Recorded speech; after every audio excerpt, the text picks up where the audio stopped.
squatting 700, you think 500-pound yoke, you could, walk down to Waffle House, set it down, eat your breakfast. And that wasn't the case. They can't even do it. But then all of a sudden they get to where you think they would be in 2 or 3 weeks. So you could make that like, okay, now he's doing 900 pounds. It's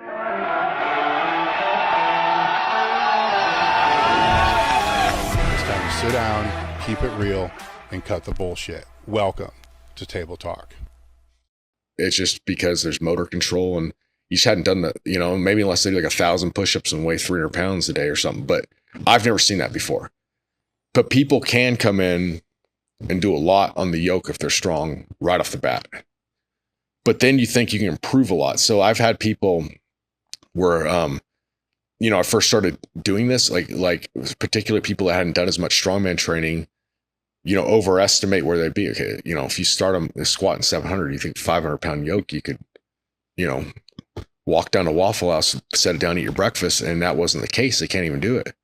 But then all of a sudden they get to where you think they would be in 2 or 3 weeks. So you could make that like, okay, now he's doing 900 pounds. There's no way if you couldn't do 500 in like 3 weeks, you should be doing 900. It's like, that'd be like bench pressing. Mm-hmm. I mean, I know it's not the same thing, but like, you don't go from 400 to 700 in 3 weeks. So that's just figuring the steps out. Yeah. Like how to hold it, how to breathe. You can go faster, like, say like 10% a session or something. So like if you're 400 to 440, 485, so on kind of thing. Versus like no one's going bench pressing if they're giving kind of effort like 10% a week unless they start really low. So you can progress a lot faster, but I'd be weary of going too fast. So if you're working with somebody and they're in the training for the actual competition, are they having event days or are the events spread out? So that's a good question. So first off, we talked about last time is you have to look at logistics. So a lot of people say like you had every strongman piece here. I want to train strongman. I live an hour away, so I can make it here once a week. It needs to be programmed. So that's why anybody I work with, I would make sure to know what if it's, online, and make sure we know what equipment they have access to. And then if it's strongman, I always ask, okay, now is this a part of your gym? Like Ode Hagen has his home gym and all the events there. So you could like do, a squat day and a deadlift day and pair of events accordingly with it. A lot of people don't have that. They're going to be like once a week. So then we have to make it like an event only day. Now, in a perfect world, I'd like to work them in a couple times a week with a core lift. And then just like, so for example, like if we're focused on more of a strength phase, one strategy I've used is like I'm trying to think, right now, I'll do like stuff like where you got a guy named Nick DeLeo, and what I'll tell him is like do your like a powerlifting kind of stuff. Then I'll let you pick in the off season because we're not. So what do you I'll let you pick this time instead of me tell you like what if it gets closer. Strongman event work up to an RPE 7, so you're not like usually because I like if it's a contest I'd be like, okay, you're going yoke 820, 55 feet, blah blah blah, a very exact where assuming I had that kind of rapport and knew what the person needed, where this would be more like, okay, just pick an event and do it. So it's kind of like the intent is shorter rest breaks, all that stuff. So we're still like staying familiar with the implement because I think you can make the mistake of in the off season not doing any strongman. You could like, okay, you're going to compete where like your strength is your primary focus, but that doesn't mean you have to completely abandon it unless you're like real banged up. You could do lighter stuff. Okay, so you can lift a 450-pound stone. Now do 250 for 3 sets of 3, resting 60 seconds. Just keep that motor pattern going without a lot of corresponding fatigue. And I think, so I should have mentioned that earlier, is definitely like keeping that in, unless it's somebody that's just done strongman forever and never taken a break. Like we had talked about last time, get away from the powerlifts for a bit, like don't lift a barbell for 6 weeks. That's the case you can make right there.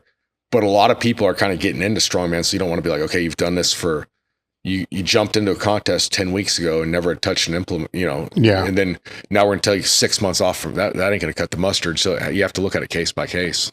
So the implements in that off season become more just conditioning work and technical practice. In that case, it'd be technical practice. It's not even so much conditioning.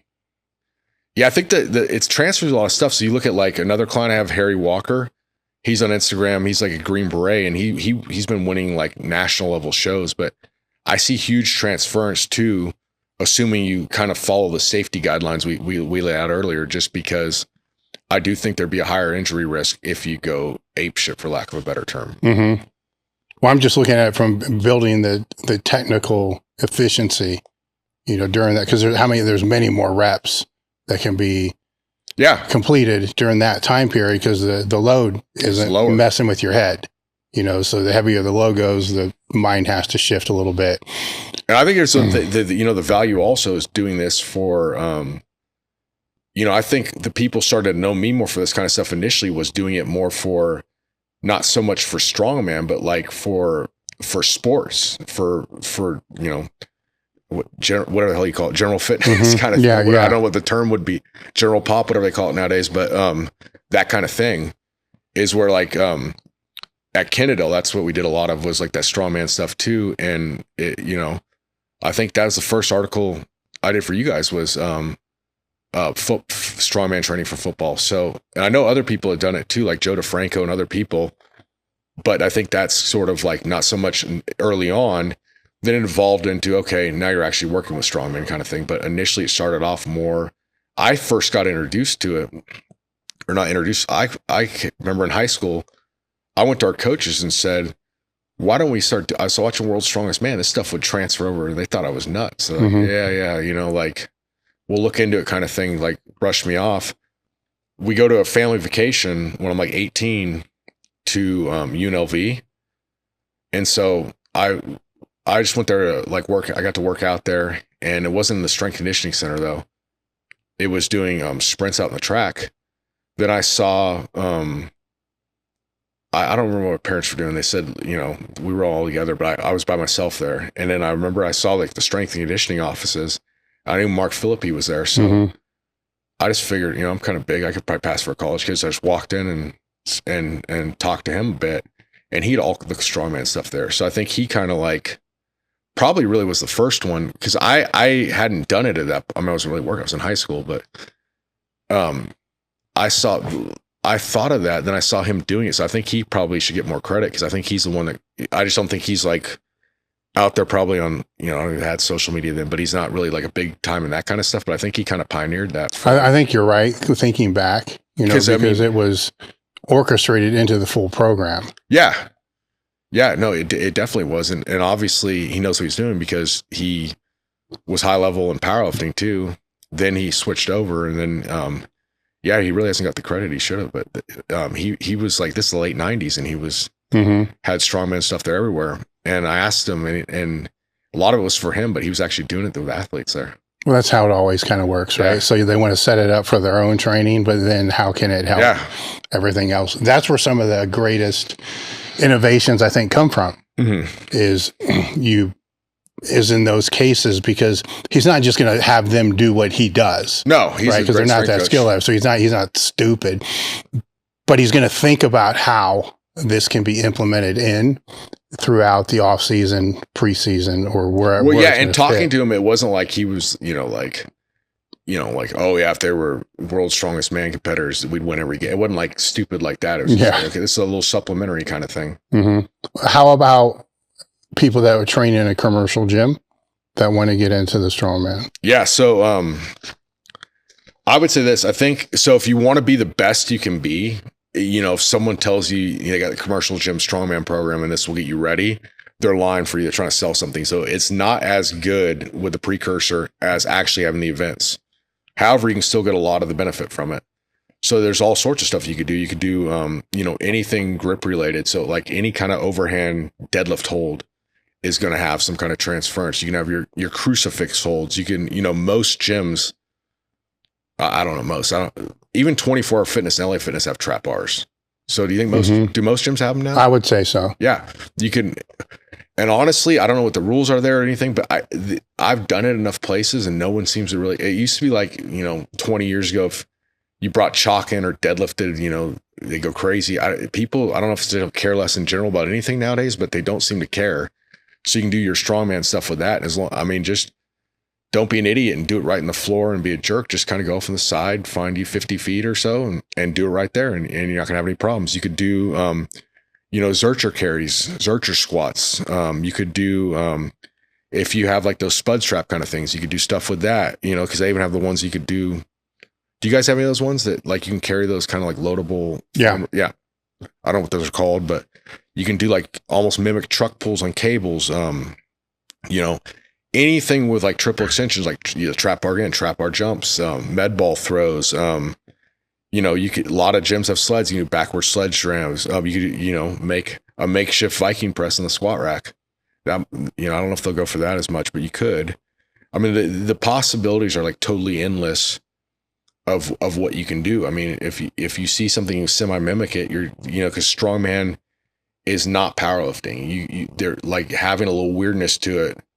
You know, having like rickety equipment in a sense could almost be like an advantage. Because, you know, I remember training for one contest before I started training with Ode. We had like these stones that were not totally symmetrical. They weren't like natural stones, but they weren't like perfect spheres either. Then you get like, okay, well, I can lift a lot more in the contest because now, you know, it's a smooth, nice stone versus that crap I had kind of thing.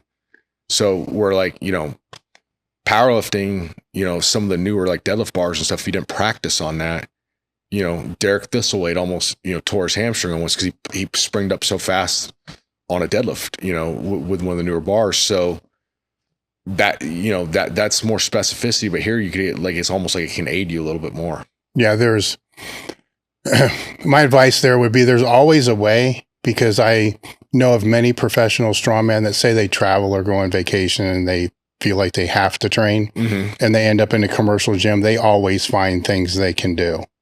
Yeah. You know, so, and Ilya, who I just had on, he may train in a commercial gym for a month at a time. Let me step back. He tries to find a CrossFit box first because the odds of having space, you know, to be able to carry stuff and do stuff like that, and certain implements are going to be higher, but he's had to do a lot of things in commercial gyms and just figure it out, you know. But what you said before all this, I think is important, that if this is a journey that they want to go down, this should be a temporary training solution for them to be able to build a network, to be able to find somewhere else to go and train. And like anything, like a bodybuilding or something, like, if you have a garage gym with a barbell and bands, like, you can do band flies, but eventually you'd probably benefit to get some cables and things. It's certainly like getting a lot of or most of the benefit, but if that next level is going to require, you know, sacrifices, you know, in time, travel, all that stuff. And they should be, if they can test the waters, I guess, in the commercial gym. Absolutely. You know, test the waters. And if it's something that they want to commit to, then commit to it and move on to I have a client right now that's in a commercial gym that I think is going to go really, really, really far in strongman. And I'm excited when he moves to kind of see what he can do, because he does well at contests now. We're having to make shit up and stuff. So it will be interesting to see the transition. What will be some of the changes that you'll make once he gets to someplace else? Like, for example, you could do like, you know, like sometimes you might have to like walk in place with a farmer's walk or something, you know, on a trap bar, because that's what you have and that kind of stuff. But right now we've sort of changed it from let's go for overall strength and just kind of show up, and like, you're going to get like every once in a while, hey, I can get to this gym. Okay, cool. We're going to change the training around to, you know, like 3 weeks out, you got to run through the contest because you can travel a few hours and get there because there's nowhere close by at all. So so like that kind of stuff. So this will kind of blend into grip training, which you touched on a little bit, but you have some notes here with tactical athletes, but I think grip training is grip training. Yeah. You know, it's going to kind of carry over to all athletes, you know, powerlifters, deadlift, and so forth.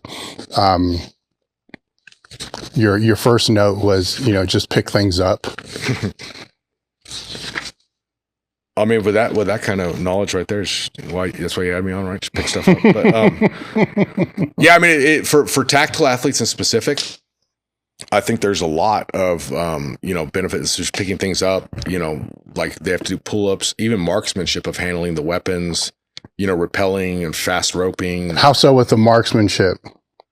They say, like, just from their feedback. I mean, I shoot guns a lot. I've never shot them to the extent that if I grip limited me, I'm just taking their feedback on that for real. And well, that's why I'm asking, because I never had an issue, but I suppose if you had issues, you know, then SWAT guy in Wyoming is the one that told me, he's like, hey, you know, we've had such good results with the you know, implementing the grip stuff and a lot of stuff that I do. So that's kind of where I got it from. Yeah.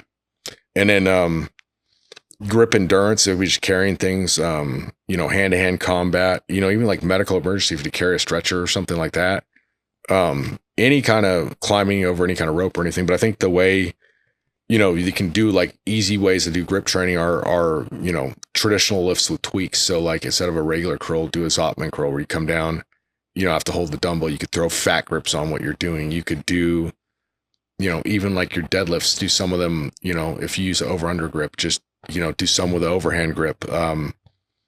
Train, you know, obviously train heavy, ditch the straps. Okay. So I'm not against straps. I'm for straps most of the time, but what's the intended purpose of what you're doing? Then also not being crazy about it. Like you'll see some bodybuilders that you know are strong and have strong grips, and they're like doing pull-ups with a 25 pounds of their body weight. And they don't need straps. They throw them on out of habit. Like when they're doing lat pull down, say you're doing like a, you know, a high intensity program. So you got one top set all out, but you do 3 warm-up sets. You're up to 300 pounds. You go, you know, say, you know, 150, 200, 250, then you go 300.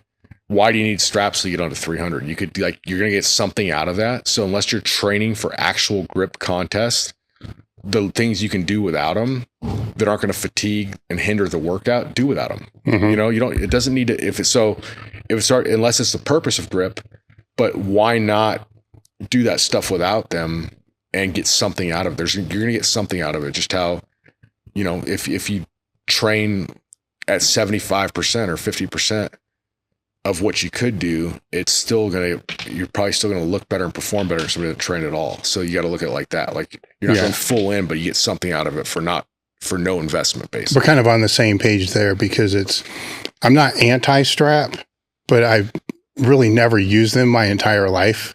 And I never felt like I had a need to use them for like pull downs or chins. Yeah, I've never used them for that or any stuff like that. Because rows, I've needed them. Yeah, rows, definitely for that, especially heavy pendlay rows, heavy rows like that. I could see that. But it was a rarity to where I've seen other people that use them for everything. A lot of people do. Yeah, for everything. And it never really resonated with me. I've seen people doing bench press at 24 Fitness, like self-spotting. I don't know what. Yeah, obviously they don't want to train, but like they'll strap up, and if they actually had to dump the weight, it could be problematic. But yeah. But I think it becomes a habit of they use it on just like, you know, warming up with cables, you know, your shoulders or something you throw on your weight belt or something, the kind of thing. It's just like, you know, you don't think about it after a while is all I can think of, but you're not going to lose anything that way. And you could still do your heavy work with them. Mm-hmm. And then, you know, plate curls, both, you know, Ed Cohn and Paul Leonard used to do those, you know, grabbing plates and building your grip that way. You know, even Ed Cohn would do like the farmer's walks with the plates in there. Any kind of towel or rope training.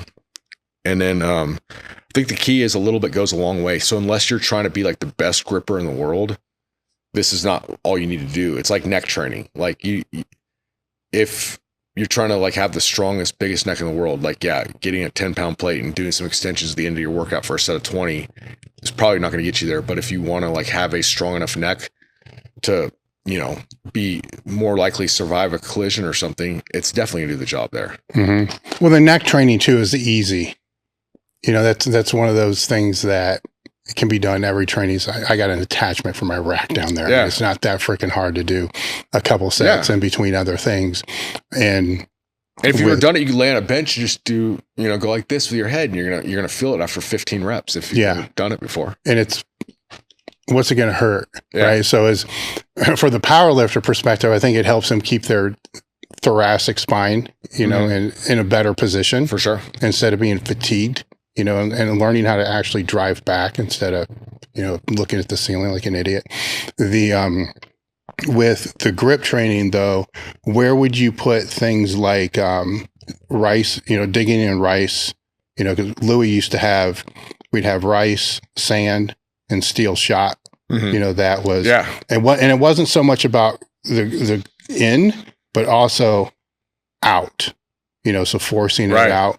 And then I remember speaking to Ed Cohn years ago. A lot of boxers used to do that one too with the rice. With the rice. I haven't done that one as much. And I'm glad we're talking about this because I'm going to do a little more research on that and do some experimentation because a lot of the boxers used to do that when I was like in junior high and high school, I remember. But what Ed was telling me was paper clips, the black one, like these here, with, the pinky and thumb, and trying to close that. Because the point he was making, to keep in mind, his hands are like ridiculous. So you got to take all this with a grain of salt when your hands are like that. He was saying the fingers are more important than the actual grip, because as soon as that pinky finger goes, on a deadlift, you're kind of screwed. Well, that's what the farmer's walks he does, the plates that he taught me. Hey guys, if you like and want to support the podcast, remember we have limited edition items. These items can range anywhere from t-shirts, tank tops, sweatshirts, cups. You never know what you're going to get. Check them out at www.elitefts.com.